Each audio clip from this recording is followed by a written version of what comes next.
어서오세요. 여기는 개발자리, 그리고 저는 리오입니다. 2022년에 굉장히 많은 질문들을 들었고 반복적으로 들었던 질문들이 좀 더 있었어요. 그래서 정리하는 김에 다 나열을 해놓고, 다가 아니겠죠. 그냥 생각나는 인상 깊었던 질문들을 나열을 해놓고, 결국에는 제가 답을 주지 못했거든요. 답을 주진 못했고 그냥 같이 고민을 해보고 답을 찾아가기를 바랬는데, 그 내용은 어떤 것이었는지 공유해보도록 하겠습니다. 요거 진짜 많이 받았어요. 포트폴리오는 어떻게 만들어야 돼요? 저한테 물어봅니다. 리오, 포트폴리오는 어떻게 만들어야 하나요? 잘 만들면 되죠. 그래서 물어봐요. 포트폴리오로 뭘 보여주고 싶은 거예요? 그러면 없습니다. 맞아요. 보여주고 싶은 게 없어서 어떻게 만들어야 되는지 모르는 거죠. 보여주고 싶은 게 있고 그거를 이제 저에게 보여준 다음에, 이렇게 보이나요? 제가 이런 걸 보여주고 싶은데 그게 보이나요? 라고 물어보는 게 더 도움이 되지 않을까. 저에게 포트폴리오를 물어보고 나서 제가 와 좋네요 라고 하고 그 포트폴리오로 취직을 하기 위해서 어딘가로 보냈을 때 다른 사람들 마음에 안 들 수 있죠. 그렇겠죠. 리오의 마음에 드는 거기 때문에. 그렇기 때문에 저에게 괜찮나요? 라고 물어보는 건 크게 의미는 없다라고 생각을 했고요. 그래서 뭘 보여주고 싶은 건가요? 라고 되묻게 됩니다. 보통은 포트폴리오에 나는 이런 걸 할 수 있다. 그래서 여태까지 했던 프로젝트나 했던 만들었던 앱들을 넣겠죠. 그리고 이런 걸 잘한다 해서 했던 삽질, 블로그, 아니면 발표, 이런 내역을 넣을 수도 있을 거고요. 그리고 이런 것에 관심이 있다. 나는 VR, AR에 관심이 있다. 그래서 이런 걸 만들어 보았다. 현재는 이렇게 발전해 가고 있다. 이런 거를 보여주려고 하겠죠. 누군가의 동영상을 보고 똑같은 앱을 만들었을 때 어떤 것을 보여줄 수 있을지 고민이 필요하지 않을까요? 라고 물어보게 되었습니다. 클론 코딩 강의도 많고요. 사실 개발자리에 가도 똑같이 보고 따라 만들면 100%의 확률로 미완성의 앱이 되니 주의하시고요. 제가 다 만들어 드리지 않는 이유는 그거를 똑같이 다 따라 만들었을 때 뭐가 생기는 거지? 라는 질문에 답을 못했기 때문에 만들지 않습니다. 그리고 다른 클론 코딩도 마찬가지이겠지만 남겨놓죠. 그리고 그거를 구현하는 게 이제 여러분의 몫이고, 거기서부터 포트폴리오가 된다라고 저는 생각해요.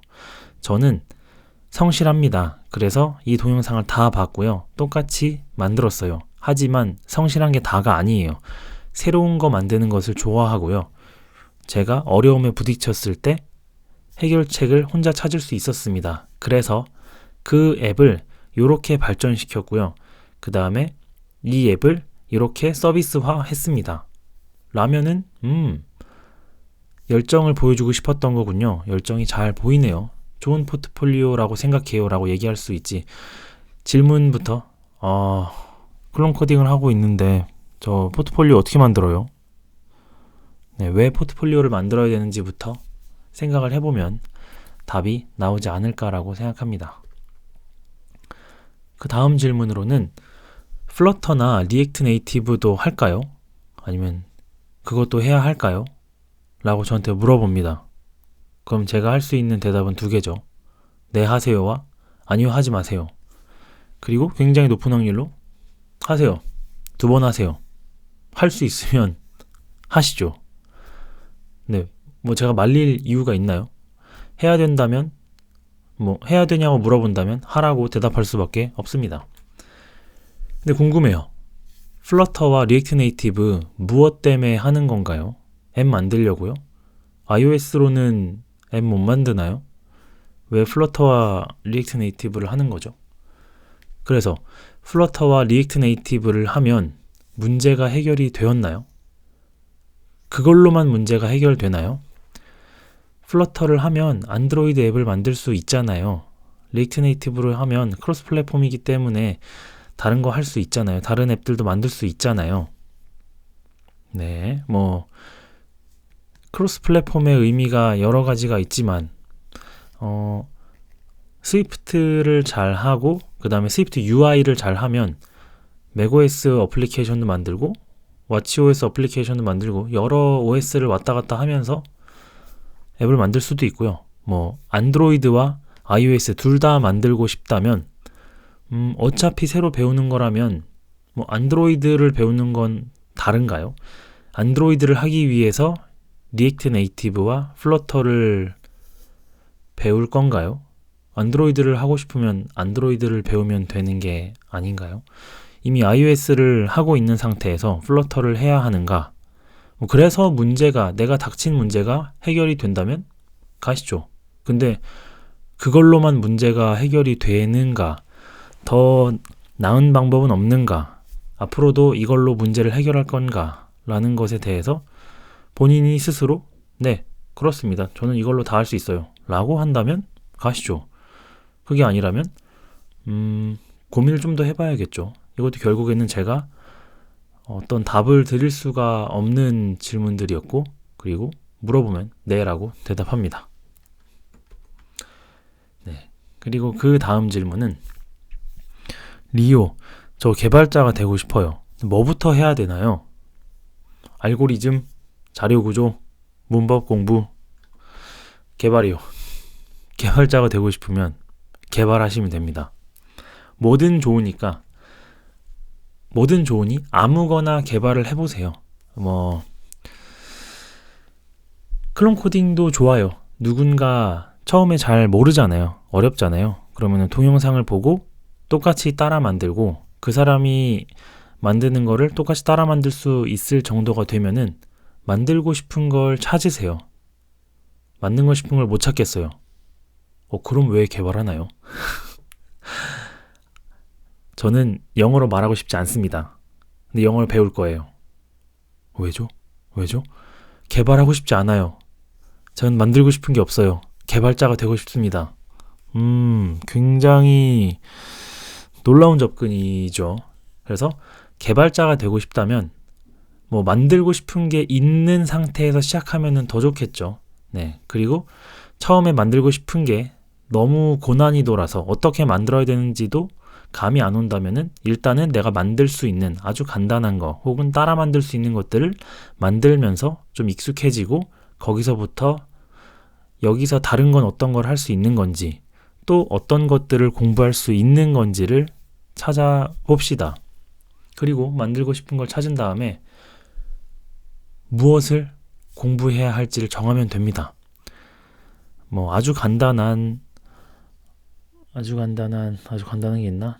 네, 아주 간단한 계산기 앱을 따라 만들었어요. 근데 나는 카메라 앱을 만들고 싶어요. 카메라 앱에도 버튼이 있고요. 그 다음에 계산 로직이 있고요. 타이머가 있고요. 여러 개가 있죠. 내가 왜 카메라 앱을 못 만들지? 아이폰의 카메라에 비추는 영상을 받아오는 방법을 모르네. 와, 그러면 이거는 어떤 것을 이용해야 되는 걸까? 찾으면 되겠죠? 그걸 찾고 샘플 코드를 찾아서 복사 붙여넣기를 해보고 그 다음에 내가 원하는 대로 바꿔보고 어떻게 동작하는지 이해하고 그러면 개발자가 되는 거라고 생각해요. 내 눈앞에 닥친 문제를 해결하기 위해서 어떤 것들을 해야 할지를 정하고 그거를 해서 개발을 해낸다. 이게 필요하다고 생각합니다. 그러니 개발자가 되고 싶다면 바로 개발을 시작하면 됩니다.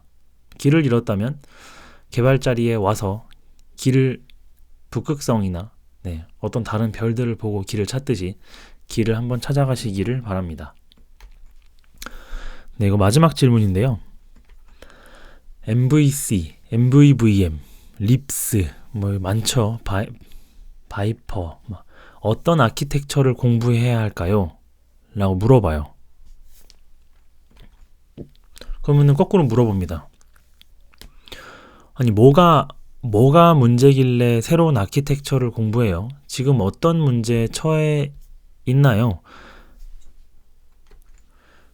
그러면 딱히 문제가 없습니다. 그냥 아키텍처를 공부해요. 물론 지적 호기심에 의해서 아키텍처를 공부할 수 있습니다. 그래서 물어보는 거겠죠. 와, 아키텍처 엄청 많네. 뭐 하나 붙잡고 공부해볼까? 그 이전에 현재 사용하고 있는 아키텍처의 장점과 단점을 알고는 있나요? 아마도 앱을 맨 처음에 공부를 했다면 MVC라든지 이런 것들에 대해서 이제 막 알기 시작했을 거고, 그러면서 장점과 단점을 알고 있는지는 외웠냐라고 물어보는 게 아니고 실제로 내가 짠 코드에서 내가 알고 있는 아키텍처로 코딩을 했더니 너무 힘들고 괴롭다가 단점이 될 거고, 아니면 내가 코딩을 하는데 내가 썼던 아키텍처가 이런 게 좋아서 나는 다음에 코딩할 때도 이 아키텍처를 쓸 거야가 장점이겠죠. 그 장점과 단점은 알고 있나요? 모르는데 어떤 아키텍처를 공부하냐고 물어본다면 쓰고 있는 아키텍처를 공부하세요. 느껴보세요. 뭐가 힘든지, 뭐가 좋은지. 그래야 다음번에 다른 개발 혹은 다른 피처를 만들 때 이 아키텍처를 쓸지 말지를 알 수 있겠죠. 그래서 내가 공부해야 할 것만 같은 아키텍처의 장점이, 예를 들면 나 MVC를 쓰고 있는데 MVVM 이라는 아키텍처의 장점이 내가 알고 있는 MVC라는 아키텍처의 단점을 보완해야 할 텐데, 그래야 공부하는 가치가 있을 텐데 라는 노파심이 생기는 거죠. 나는 다 먹어치울 거야. 무슨 아키텍처 좋습니다. 공부하는 것도 좋고, 왜냐면 개발자가 되기 위해선 개발을 해야 되니까, 설계를 하기 위해선 아키텍처를 공부해야 하는 것처럼. 근데 그 근간에 내가 지금 쓰고 있는 거는 잘 알고 있는지, 잘 활용할 수 있는지, 그리고 내가 쓰고 있는 것의 불편함을 보완해주는 아키텍처는 어떤 것이 있는지, 이런 식으로 접근을 한다면 그 다음 아키텍처를 쓰다가 이렇게 되면 얘도 불편하구나. 만약에 아키텍처의 어떤 정답이 있다면 다른 아키텍처들은 아마 사라질 거예요.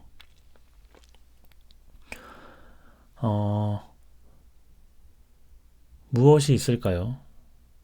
네, 시장에서 제일 맛있는 과일이 있다면 그 과일만 남고 나머지는 다 없어지겠죠.